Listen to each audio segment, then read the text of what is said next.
and welcome back to Tony the Technician's channel. And today on Tech Tips Tuesday, we're going to be going over spark plugs. Kind of the differences, not just in brands, but designs. Modern vehicles today use a lot of different types of spark plugs. So I'll kind of show you the different parts of a spark plug, as well as a little bit of information about them. I was originally going to try and show you guys, some different spark plugs that I have here at the house, but I guess I must have trashed all of them except for the ones that I'm going to be using on my small block. And I'll probably actually end up upgrading from these because these are just some cheap spark plugs. But I'm going to show you the spark plug that I do have, and then I found a good site with some pretty damn good information that I'll share with you, as well as showing you kind of the different designs online, because obviously I don't have every type of spark plug here at my house. So I hope you guys enjoy, and if you do, make sure to hit that thumbs up, leave a comment down below, and as always, subscribe if you're not a subscriber. Thank you guys. Okay, so let's quickly go over what I have here, and this is the only spark plug I have. It's an AC Delco R44T. Kind of go into some of the designs, design features and stuff like that, and what you can actually see, and then when I actually show you online, we can actually get a close-up of what's actually inside of the spark plug and kind of how it operates. Now we know that modern cars, spark plugs have been used forever. They're obviously not used on diesels because diesels run off of compression, but with most modern vehicles, you at least have one spark plug per cylinder, sometimes even two, like some of the new Hemi engines actually run two spark plugs in a combustion chamber. Here you have the terminal. This is where your spark plug wire, your coil would sit over. Then you have your ceramic insulator here and your flash ribs. Then you have the hex feature. This is where your socket would go for removing or installing the spark plug. And then these threads here, this is your reach, and that's something you need to look for when purchasing a spark plug for your vehicle, is what the reach is on it, because sometimes you will see spark plugs with an extremely long reach, and that's to get the electrode further down into the combustion chamber. Now, if I went with an extremely long reach on my small block Chevy, if it was longer, I would run into issues, such as it sitting too far down into the combustion chamber, and either the valves or the piston could actually hit and damage, either the pistons, valves, or the spark plug. And if it's too short, your electrode doesn't sit far enough into the combustion chamber, and you don't get a good combustion off of it. So that is really important. Then you can see the ceramic down on the inside, and then you have your center electrode, and that's where the spark comes through. And then you have your ground electrode, which is this hook over here. And different manufacturers for spark plugs and everything, they have many different designs for both the ground electrode and the center electrode. Like the Iridium one is more of a wire on top of the center electrode, and then you have different shapes of the ground electrode, different numbers of how many ground electrodes you have. Back in the 70s, I think they said they used it first on the rotary engines. They had like a triple ground electrode spark plug, which they thought was better and dispersed the spark, but still the spark can only go to one ground electrode. So over time, that kind of phased out. They're still in use today, like Volkswagen's. A lot of the OEM spark plugs have dual ground electrodes, but they're not as common today. But some people still do believe that they are better spark plugs. But that's personal preference. I guess you'll find out if you run it in your engine and see if it likes it or not. But you really need to be careful on what you order, and you need to be careful with your spark plugs, because most of the time nowadays, the gapping in between the center electrode and the ground electrode is pre-gapped to what your vehicle needs. A majority of the time, not always. And most of the time it'll come with the sleeve over this, so you don't hit it on anything and change it, especially with Iridium spark plugs that have the wire. I'll show you an image of that online. You can't gap those, or you shouldn't gap those, because if you do, you take the chance of actually bending or breaking the center electrode.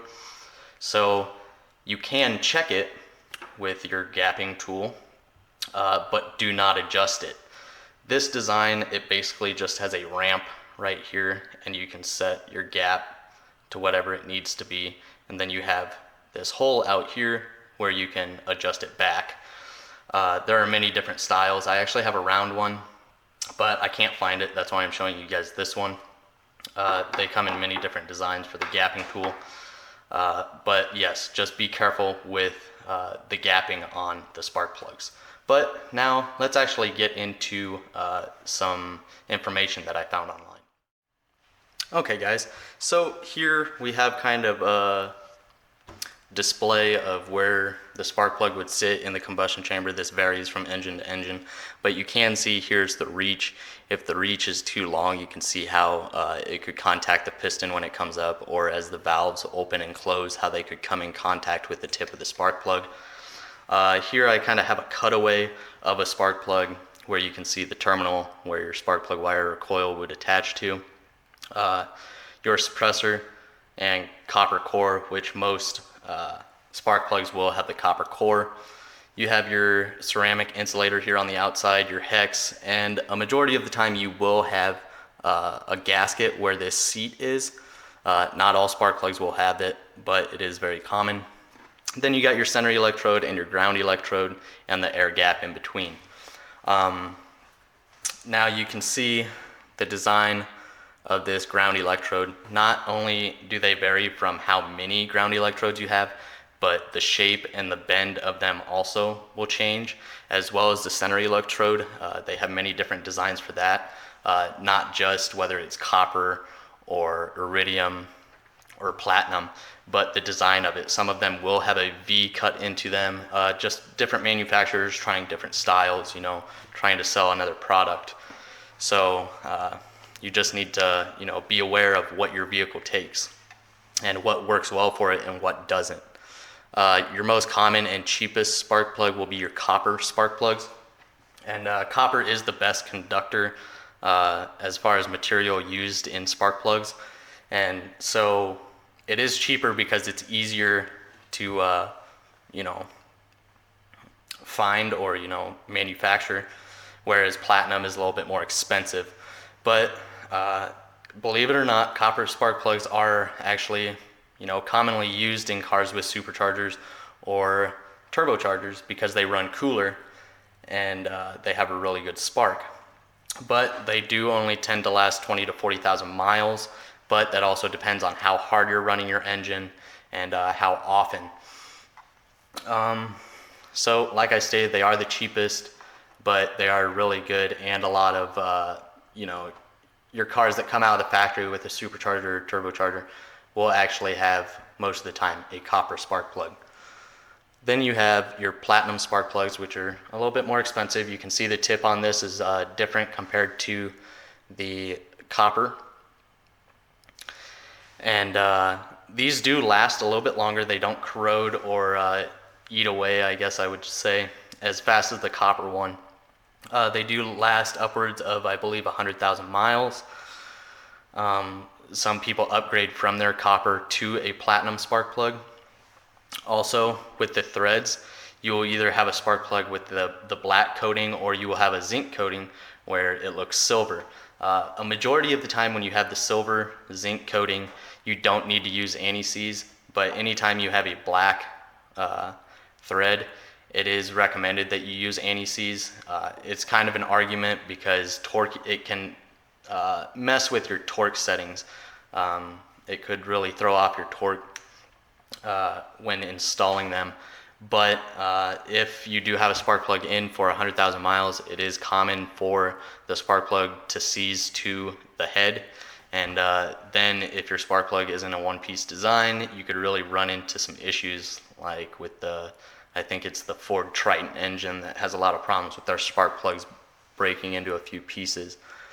The double platinum spark plug, I won't really get into those. The iridium spark plug, here you can see the tip design is different as well, and if you see one in person, this tip to the center electrode is actually very thin. It's like a wire, and that's why I said it is not smart to gap them, because when you get your tool in there to gap, you do take the chance of damaging that center electrode and throwing your gap off, or even breaking the spark plug.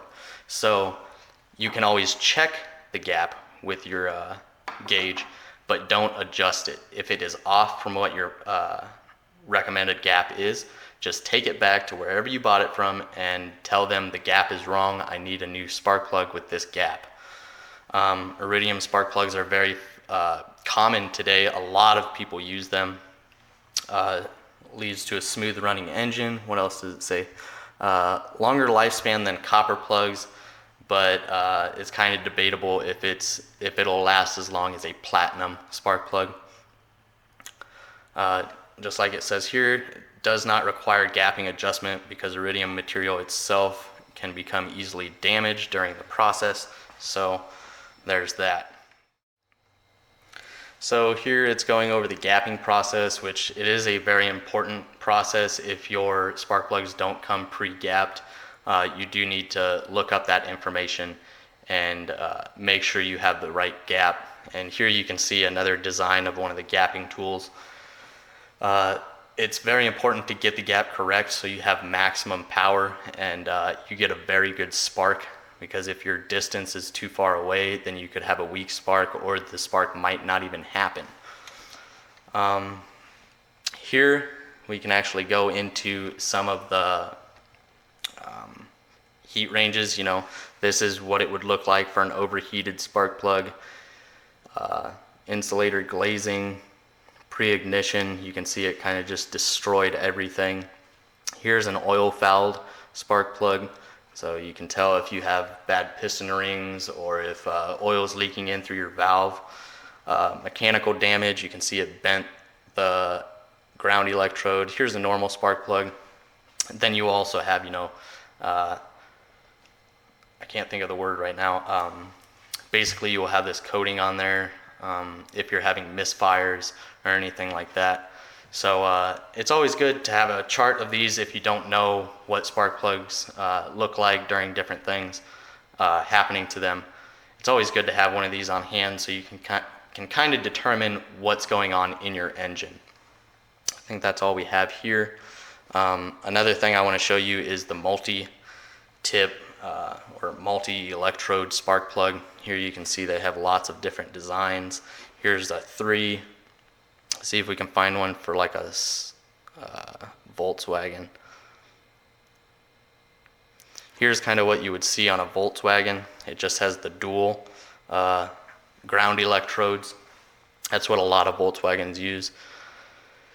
And they have many different designs. Like here's kind of a different design. Manufacturers came up with a lot of different designs trying to sell more products, but it's not actually guaranteed to help improve anything. So you just need to be careful with what you're purchasing. Alrighty guys, so there's my video on just a little bit of information about spark plugs, kind of the different features as well as designs of the spark plugs. We went over the different parts of the spark plug, you know, the head, the ceramic, the hex, the ground electrode, center electrode, the reach, all of that good stuff, and why it's important to get the correct spark plug for your application. You don't want to be damaging anything or not having a good combustion in your engine. So using the right spark plug is very critical. If you are thinking about upgrading to a better spark plug from what your OEM, you know, recommends, I would suggest maybe looking up some reviews of that spark plug used in a car similar to yours to see if it does work well or if it's not recommended. Spark plugs are a very vital part of the engine. Without them, we wouldn't be going anywhere.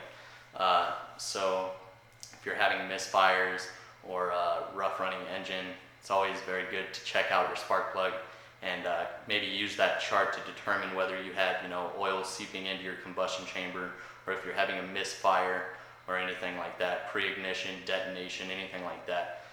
Spark plugs is a really good way to check on your engine to see how it is doing. But also, keep in mind, if you go with a copper spark plug, you need to change those 20 to 40,000 miles, whereas a platinum or an iridium is anywhere good, good from 60 to 100,000 miles.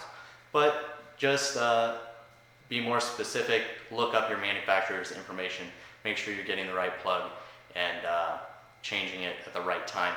But other than that, that's all the information I have on spark plugs. If you guys have any other information about spark plugs that you want to share with some of the other subscribers, make sure to leave it down in the comments. Make sure to give me a thumbs up if you enjoyed this video, or if you have any suggestions on how to improve these Tech Tip Tuesdays, please leave that down in the comments as well. And as always, if you're not a subscriber, please subscribe. Thank you.